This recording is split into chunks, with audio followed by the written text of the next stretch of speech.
Thanks for tuning into another video. This is how to embrace your vulnerability. And earlier this week in the pod, we talk about how it is important to show up as your vulnerable and authentic self.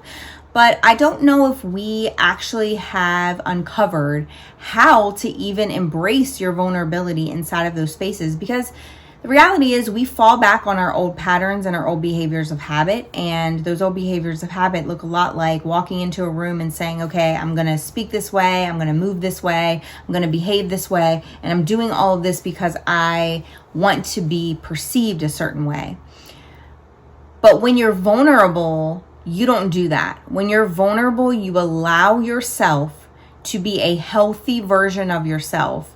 You tear down all of the mechanisms that you've built up that are defense mechanisms. You hold space for other people to be how and who they are. And you don't need to be as loud. You don't need to defend and deflect as much. You don't need to fight so much to be seen. You just show up as is, and you advocate for that to be an authentic connection that you're creating. When you're vulnerable, you should be able to safely express emotions. You should be able to set healthy boundaries. You should be able to strengthen your connections without fear. Because you could show up as someone who seemingly is perfect. And I've shared this story before, but this is a story about, kids, but this could also exist in relationship. When I show up as this perfect version of myself as a mom, my kids feel like they can't make mistakes, like they aren't allowed to misstep. And if they are, that somebody who's perfect is going to shame and blame and look down upon them. But when I show them the flawed version of me, the one who also makes mistakes, the one who also messes up, the one who also spills things on the kitchen floor, they're able to say, hey, mom shows up this way too, and she makes mistakes, but she's still able to be resilient. And we don't think of her as a bad mom because she spilled the orange juice on the counter. So that is the ability to level set with them. And when you're in relationship with people, if you show up as the most knowledgeable person and the person who knows everything and the person who's never going to accept your influence about anything, and that's how you show up to your partner or the people in your life, then they're going to feel that same way. Like this person is, and if it could come across as condescending. Now, maybe that's not your intention. Maybe you just want to educate the people in the room. And if that's the case, then fully authentically show up as the person who wants to educate the people in the room.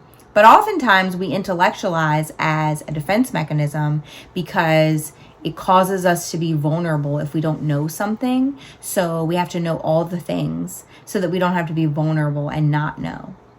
So if you want to create relationships where people are able to level set with you, where people are able to feel comfortable with you and you with them, then you have to be authentic and hold space for them to be authentic too.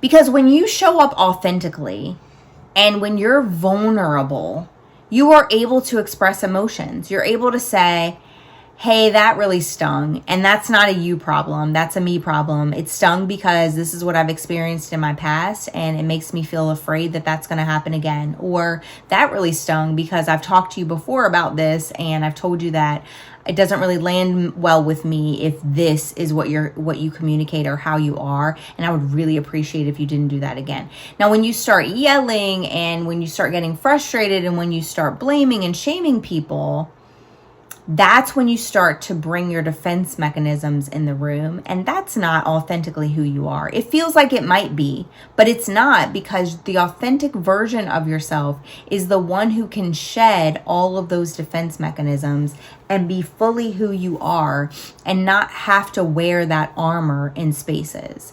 It's the person who can set healthy boundaries by saying, you know, I don't really feel comfortable having this conversation. You can certainly have this conversation, but I'm going to exclude myself from it because I don't feel comfortable. And be okay with the fact that they might talk about you because you said that. They might not appreciate you being that way, but that doesn't mean that you have to change how you are and who you are because the people in the room don't appreciate it. And the thing that happens that I think is the most magical part of being your authentic self is that you're able to strengthen connections without fear, because you believe that if I'm authentically me and the relationship ends because of my authenticity, then it wasn't meant for me in the first place. Because what's for me is for me, and what requires me to change who I am is clearly not mine to begin with. So I value showing up authentically over being able to belong in those spaces that aren't for me. So I can strengthen my connection with the people who are for me without being afraid that they're going to leave or they're going to abandon me, because if they do, I believe that they weren't mine in the first place.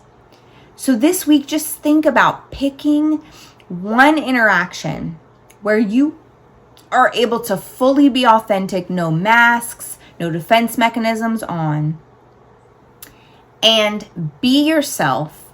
Don't feel guilty for who you are. Observe your body, observe how you feel, observe how the other person is responding to you, and jot that down. Because what I know to be true is vulnerability isn't weakness, it's courage. And it's a skill that builds over time. You can't just wake up one morning and say, I'm going to be 100% authentic, because you've spent years building this armor that you wear.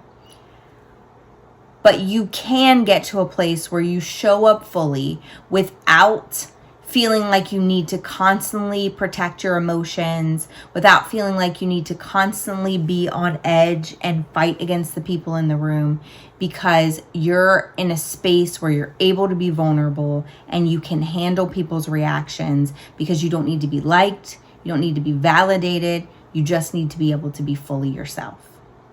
Thank you guys for tuning in. I appreciate you. Remember to like and subscribe to this channel. Share this video with the people who you know it would resonate with, and go to my socials and follow me there so you can get more information just like this. And remember, knowledge gained and kept to yourself is selfish, but knowledge shared with the world could just be the catalyst for change that they need to break free from the bondage that they're in and to surrender to what God has in store for them. Thank you guys for tuning in, and I'll see you again next time.